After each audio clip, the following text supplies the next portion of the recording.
할렐루야. 반갑습니다. 날씨가 정말 많이 추워졌어요. 그래서 요즘에 아이들을 보면 독감 걸리거나 또 가족이 또 아이가 아팠다가 엄마가 아팠다가 이러는데요. 이 환절기를 이겨내시고 영육간에 강건하시기를 축복합니다. 아멘. 오늘 본문은 야곱이 형 에서를 피해 삼촌 라반에게 도망갔다가 다시 에서가 있는 땅으로 가기 위해 준비하는 과정을 보여줍니다.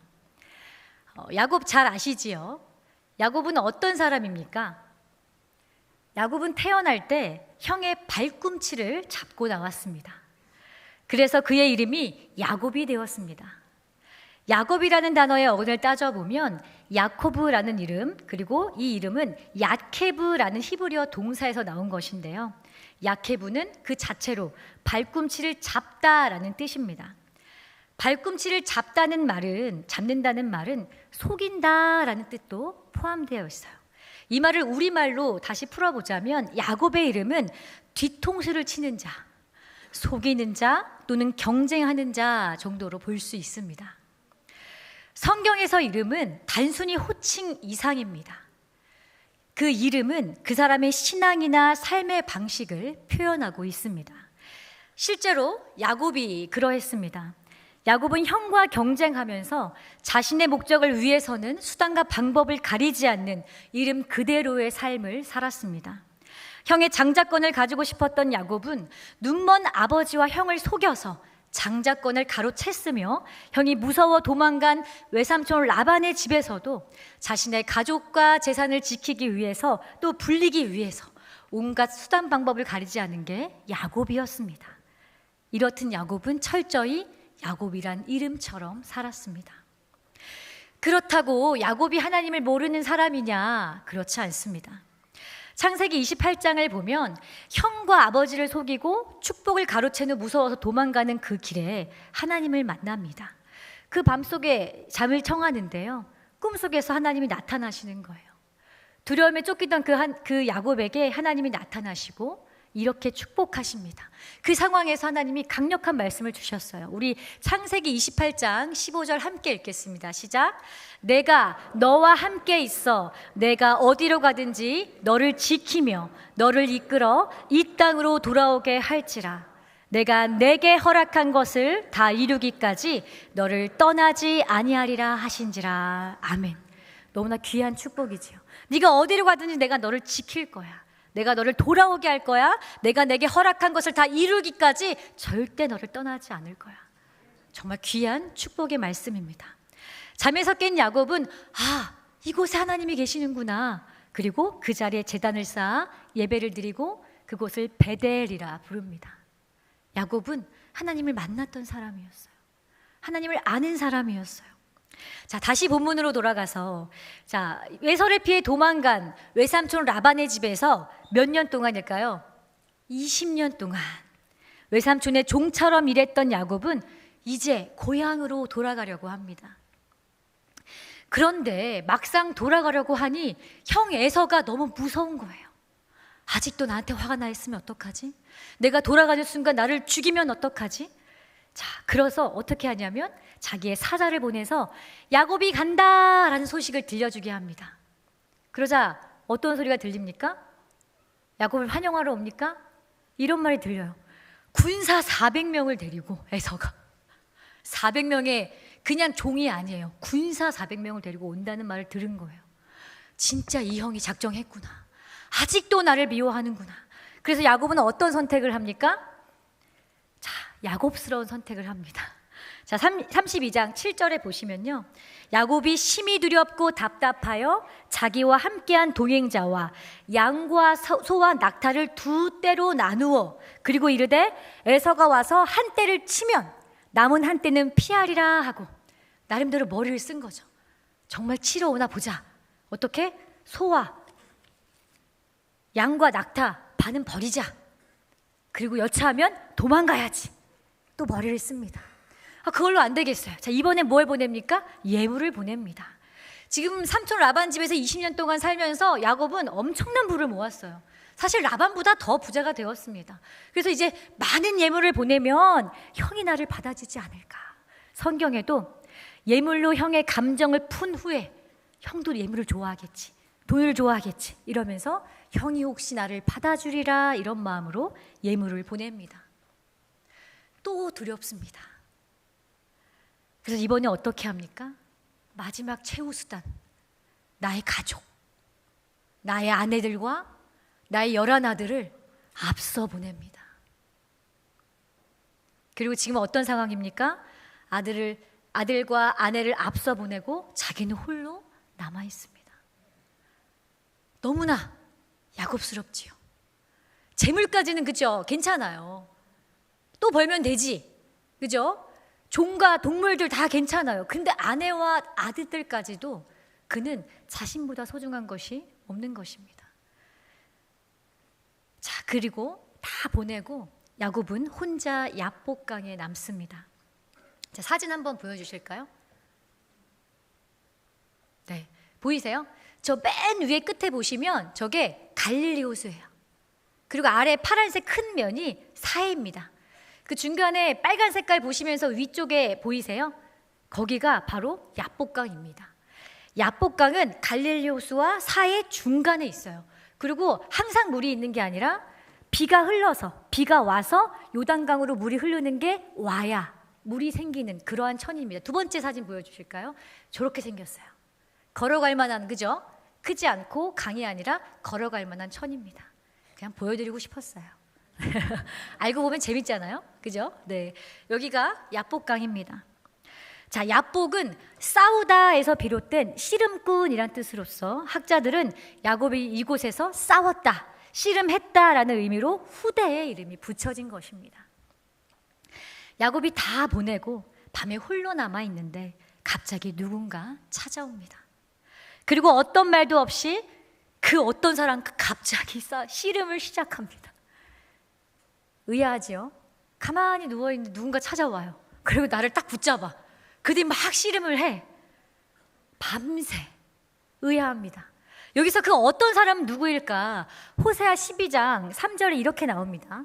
야곱은 모태에서 그의 형의 발 뒤꿈치를 잡았고 또 힘으로는 하나님과 겨루되 천사와 겨루어 이기고 울며 그에게 간구하였으며.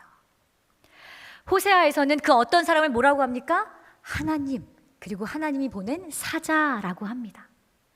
야곱을 찾아온 어떤 이는 바로 하나님이셨습니다. 사실 야곱의 인생은 어떻게 보면 그 전체가 그냥 씨름을 하는 인생이었는지를 모르겠습니다.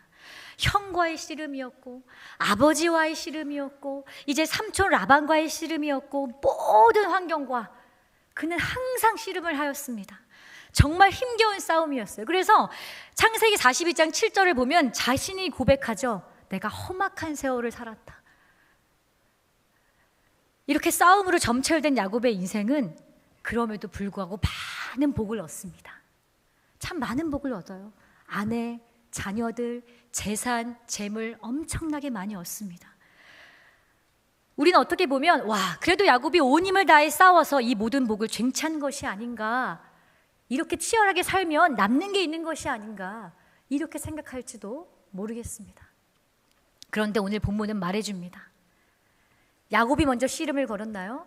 그렇지 않습니다.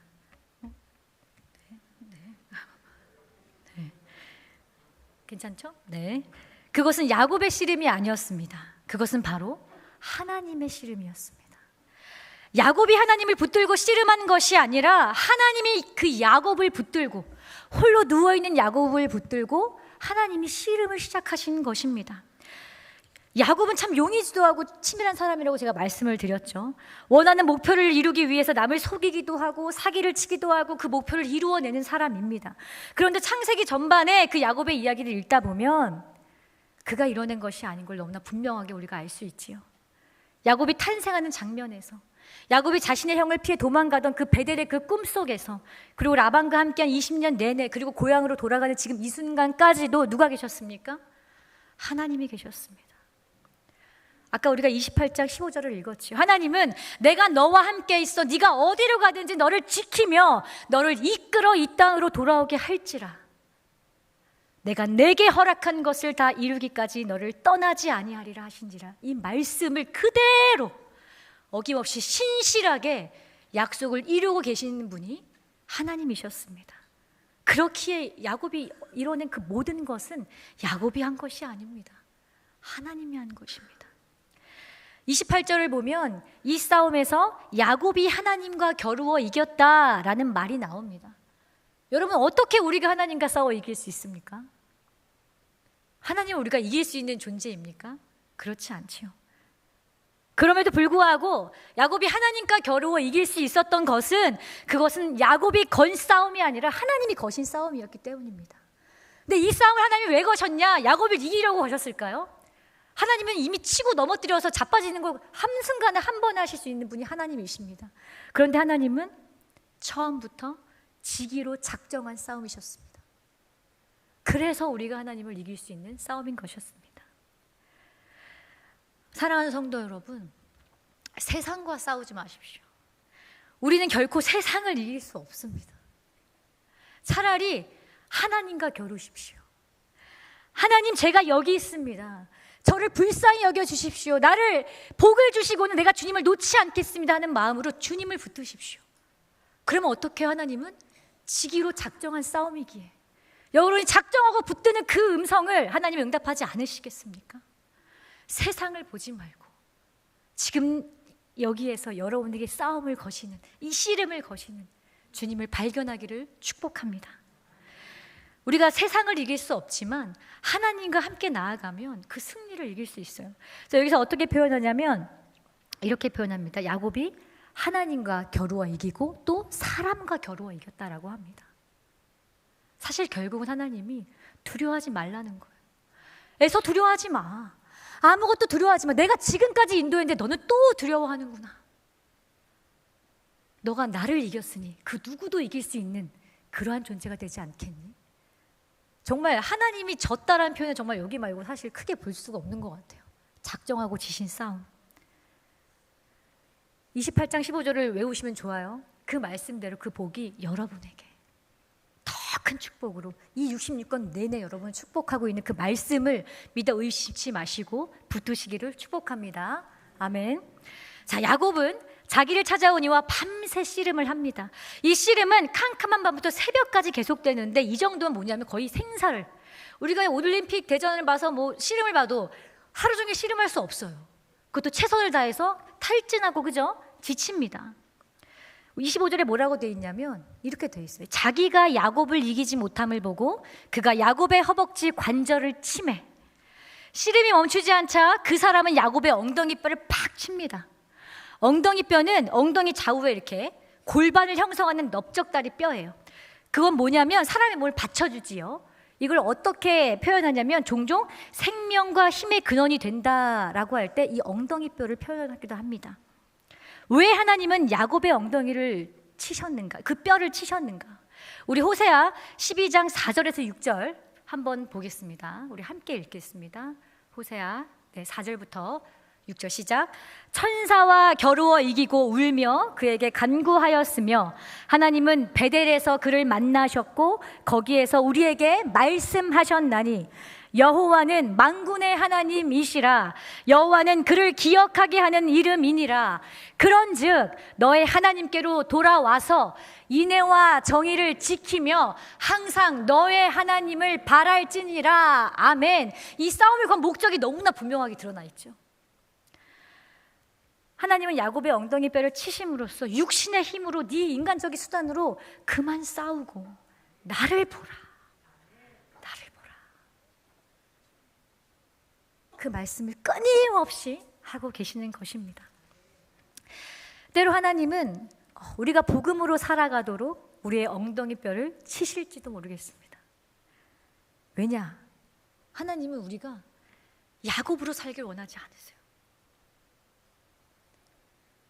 야곱으로 살면 너무 힘들지 않겠습니까? 치열하게 이걸 이기려면 어떻게 돌아가면서 저 사람을 또 속여야 되나, 얼마나 힘듭니까? 때로 여러분의 그 엉덩이뼈를 하나님이 치실 때가 있다면 감사하십시오. 그것은 고난이 아니라 하나님의 흔적인 것입니다. 돌이키라는 하나님의 신호입니다. 또한 그것은 하나님이 당신과 함께 하신다는 부인할 수 없는 증거입니다. 그럴 때마다 주님께 돌아가십시오. 주님을 바라보십시오. 하나님이 여러분의 힘이 되어주실 것입니다. 아멘. 자, 하나님의 사람이 가려 하자 야곱이 그를 붙듭니다. 어떻게 붙들어요? 절대 안 놓죠. 오히려 이제 밤새 싸울 정도면 이제 좀 놔야 되지 않습니까? 그죠? 근데 갑자기 붙잡아요. 왜 붙잡았을까요? 야곱이 알아버린 거예요. 보통 사람이 아니구나. 이분 하나님이구나. 야곱도 눈치가 있죠?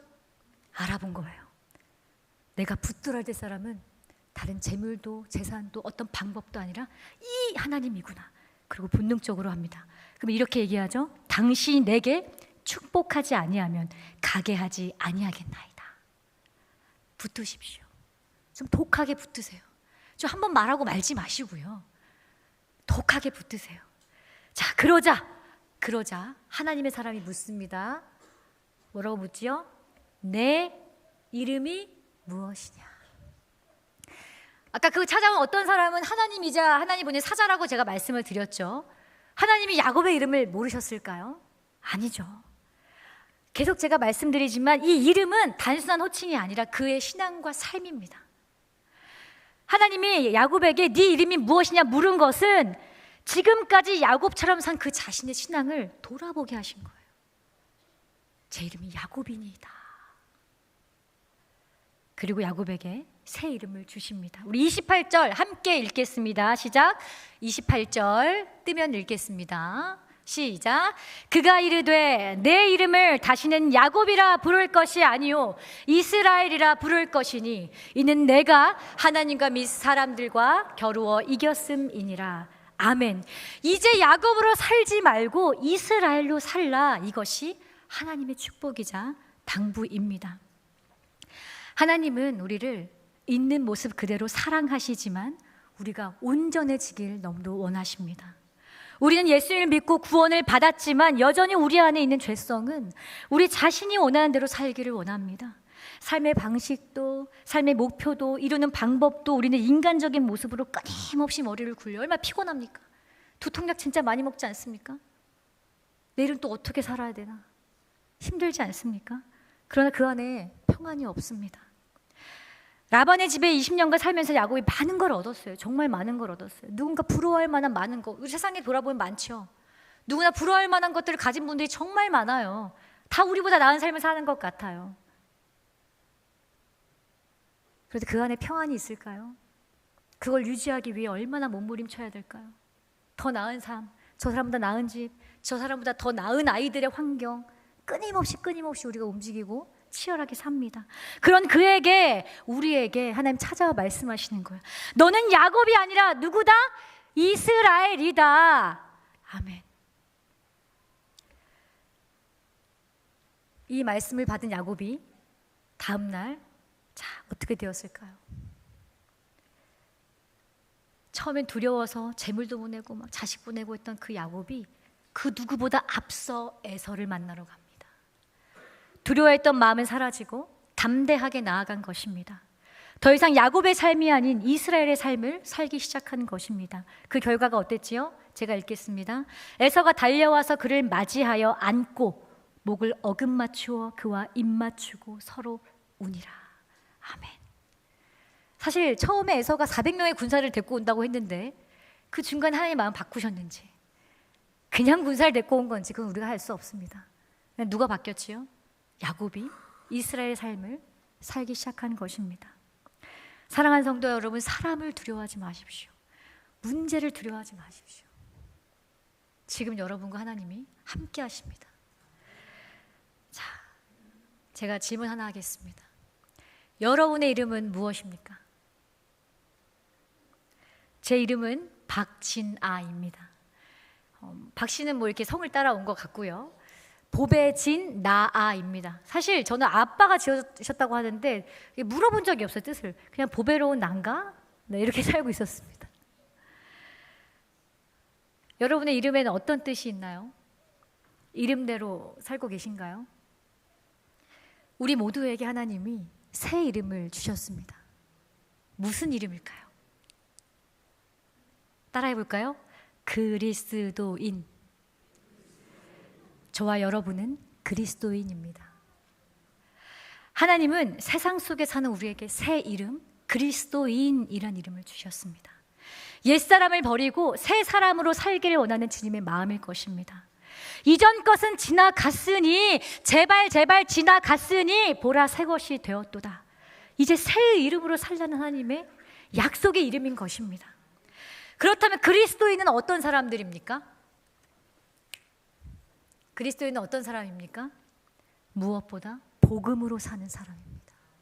예수 그리스도의 능력으로 사는 사람들입니다. 우리는 어쩔 수 없어요. 이미 붙잡힌 바 되었기 때문에 우리 힘으로 살려고 하면 우리는 망해요. 그게 하나님의 자녀를 가르치는 방법입니다.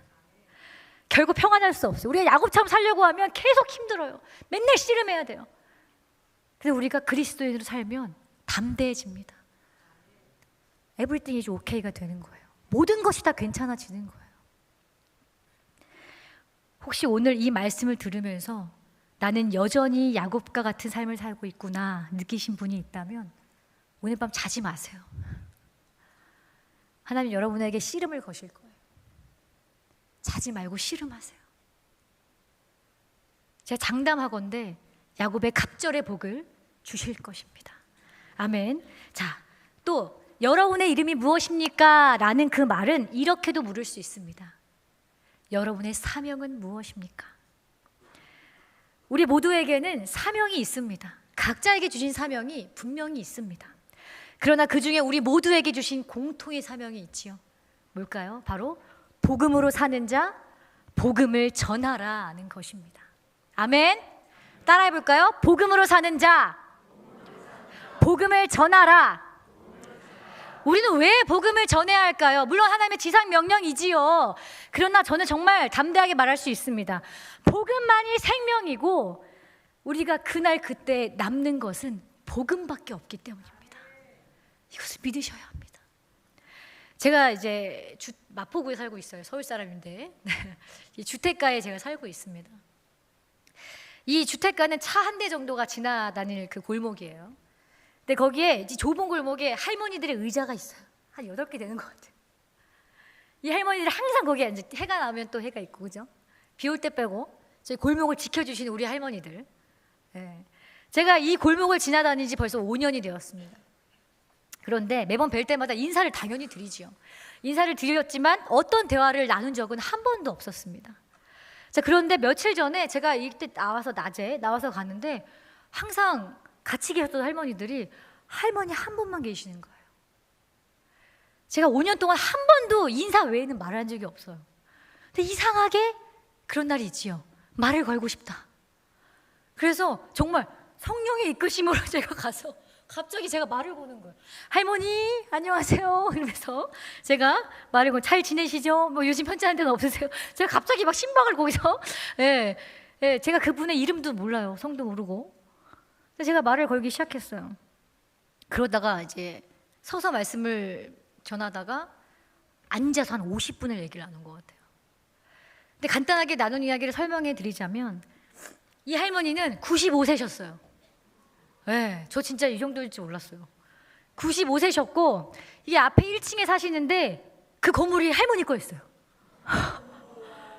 그 마포구의 3층 건물은 싸지 않아요? 자, 어쨌든 그 3층 건물에 근데 본인이 막 썰을 푸시는 거예요. 이게 50년 전에 짓고 사시는 거예요.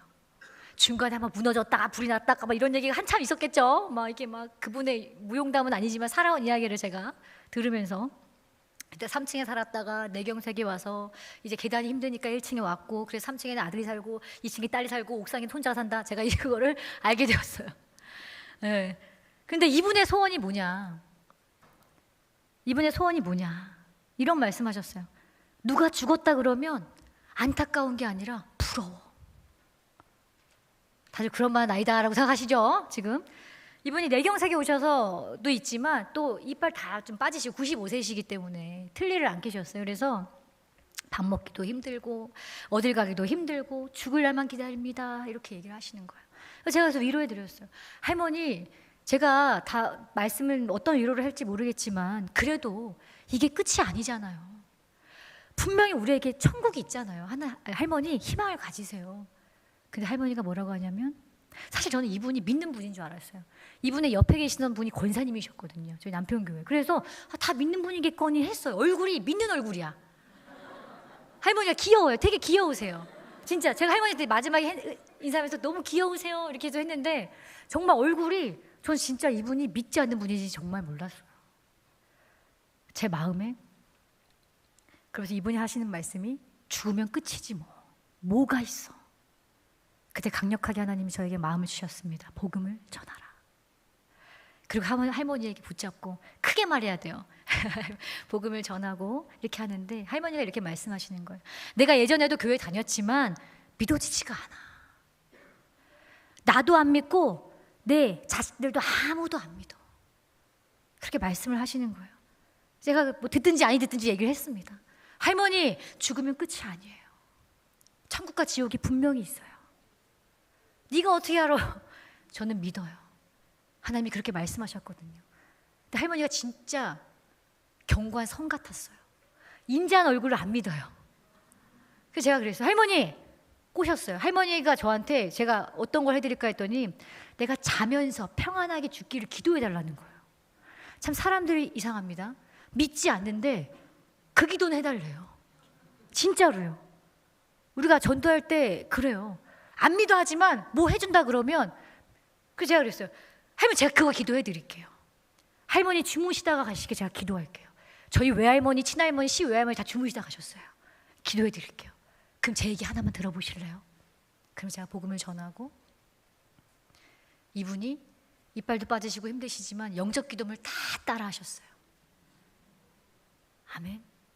그 제가 그 할머니 붙잡고 영적 기도를 따라 하시고 제가 이 할머니 붙들고 기도하고 그리고 하나님 이 할머니가 예수 믿고 평안하게 주무시다가 천국 가게 해주세요.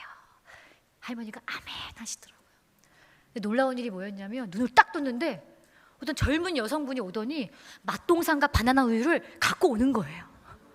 저희가 골목에 있었어요. 사람들 다 지나가다 봐도 할머니밖에 안 보이더라고요. 근데 제가 지나가다 들었는데요. 복음을 전하는 것 같아서 마음이 너무 기뻐서 이걸 드리고 싶었어요. 할머니 예수 믿으세요 이러고 가는 거예요. 이거 누가 시키신 일 맞아요? 하나님이 시키신 일이죠. 사실 이 할머니는 잘 살아오신 분이에요. 그렇죠? 잘 살아오셨죠. 부족한 거 없이 잘 살아오셨어요. 자식 자랑도 얼마나 하셨는지 몰라요. 속 썩인 적이 없대요. 얼마나 복입니까? 그죠? 이 땅에서 누릴 수 있는 복이죠. 그런데 이 할머니에게 무엇이 없었습니까? 복음이 없었어요. 복음이 없었어요. 우리가 잘 먹고 잘 살고 이 땅에 수많은 업적을 남겨도 복음이 없으면 아무것도 없는 것입니다. 마지막 날에 복음이 없으면 남는 게 무엇인 줄 압니까? 죽음밖에 없습니다. 그러니 우리는 복음을 잃어버리면 안 되고요. 믿었는데요, 아무 의미 없어요.